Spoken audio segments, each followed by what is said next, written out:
When I get done with work today, I can tell you one thing. I am going for a swim. It's hot outside. The North Country is blessed with fresh water, what feels like endless rivers, lakes, ponds, streams. I love to swim in them. I also love to paddle in them. Lots of people love to also fish in them. In Clinton County, the local Rod and Gun Club is training the next generation of anglers. We join them on today's story of the day. Support for Story of the Day comes from Long Run Wealth, an SEC-registered investment advisor in Lake Placid, providing comprehensive wealth management, retirement, and financial planning solutions. LongRunWealth.com. And the Devlin Inn and Suites, Lake Placid, welcoming families, athletes, and groups to the Olympic Village, offering Adirondack mountain views and dog-friendly accommodations. TheDevlinNY.com. Hey, I'm David Summerstein. It's Wednesday, July 2nd. First up. Local healthcare leaders are reacting to the Senate's passage of President Donald Trump's Big Beautiful Bill, which includes cuts to Medicaid. Nurses and other healthcare workers were demonstrating in Plattsburgh this afternoon. Hospital groups around the state say the tax and spending bill will cause harm. Jimmy Vielkind reports for the New York Public News Network. The Healthcare Association of New York State says the legislation approved by the U.S. Senate will knock 1.5 million New Yorkers off health insurance. It estimates the Republican bill will cut funding to New York's hospitals by $8 billion. Bea Grouse is the president of the association, which represents hospitals and health systems. She fears layoffs could follow. If you don't have enough healthcare workers to care for the population who's coming in the door, everything stops in the emergency room. So that's an impact. Republicans say the bill cuts taxes for New Yorkers and cracks down on waste, fraud, and abuse. The legislation is now pending before the U.S. House. In Albany, I'm Jimmy Vielkind for the New York Public News Network. A specialty glass manufacturer in St. Lawrence County is laying off about 20 employees. A spokesperson for the Corning plant in DeKalb told WWNY-TV that the layoffs were necessary to keep the facility operating. 300 people work at the plant. It comes as Corning plans to expand. Last year, the plant was awarded $32 million as part of the Federal CHIPS and Science Act. The goal is to improve semiconductor manufacturing across the country.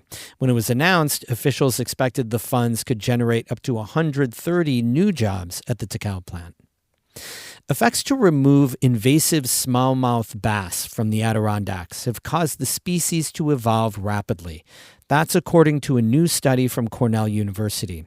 Smallmouth bass were introduced to Adirondack lakes in the early 1900s when they quickly took over. They compete with and crowd out native fish like brook and lake trout. According to the study, researchers largely eliminated larger smallmouth bass over 25 years of removal efforts. But that's led to an increase in bass that are 5 inches or less, which are growing faster and maturing earlier than before the effort began. Researchers say the study has implications for managing invasive species. They say it shows the importance of preventing non-native species from entering ecosystems and that suppressing invasive species could backfire because they can evolve to evade management efforts.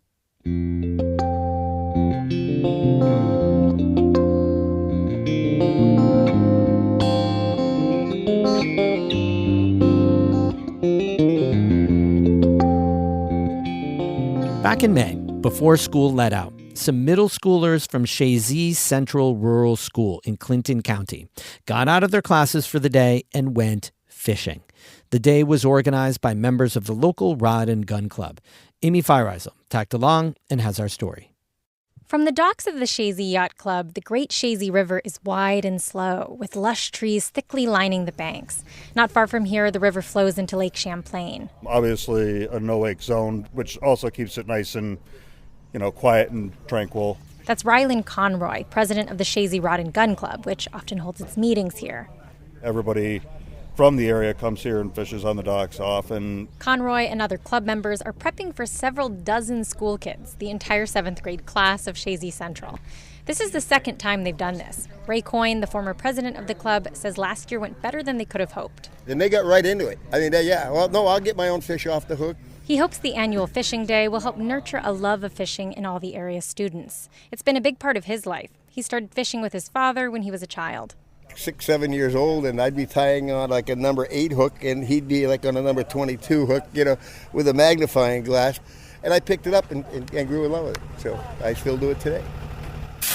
Kids spill out of a big yellow school bus into the bright sun. It's 10 o'clock in the morning, but hot with early summer heat. Come on up. What's your name? Zach. A couple members of the local Lake Champlain Trout Unlimited chapter are here too. Cody Delaney is giving students fly fishing tutorials.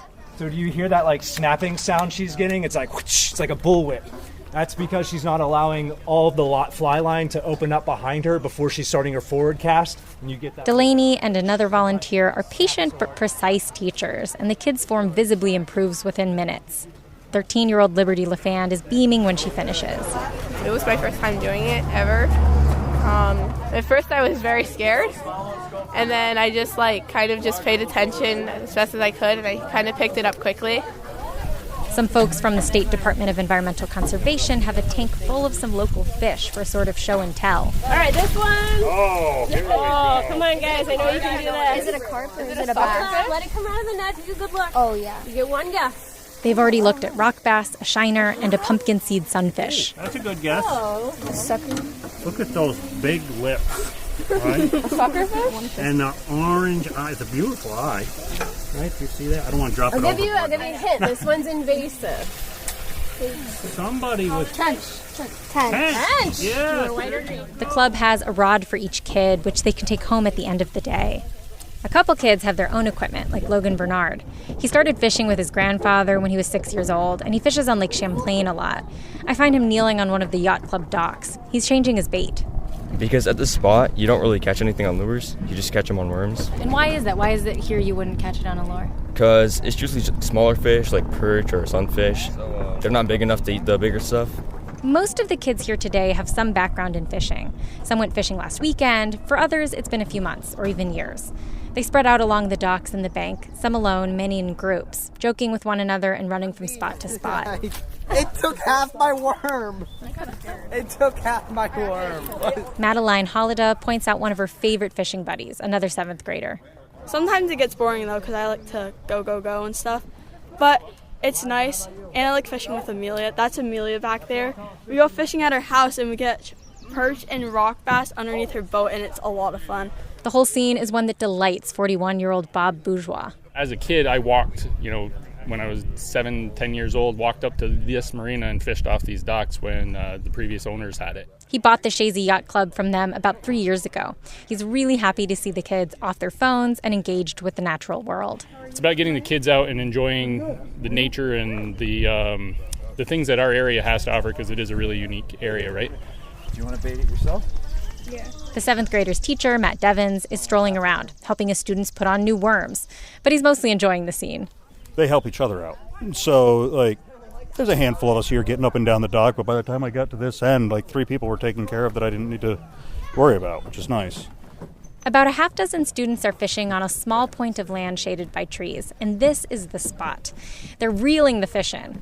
I watch one kid catch small yellow perch like clockwork. He catches another while I start talking to him. Yeah, my name's Anthony LaRose, and I'm 12 years old.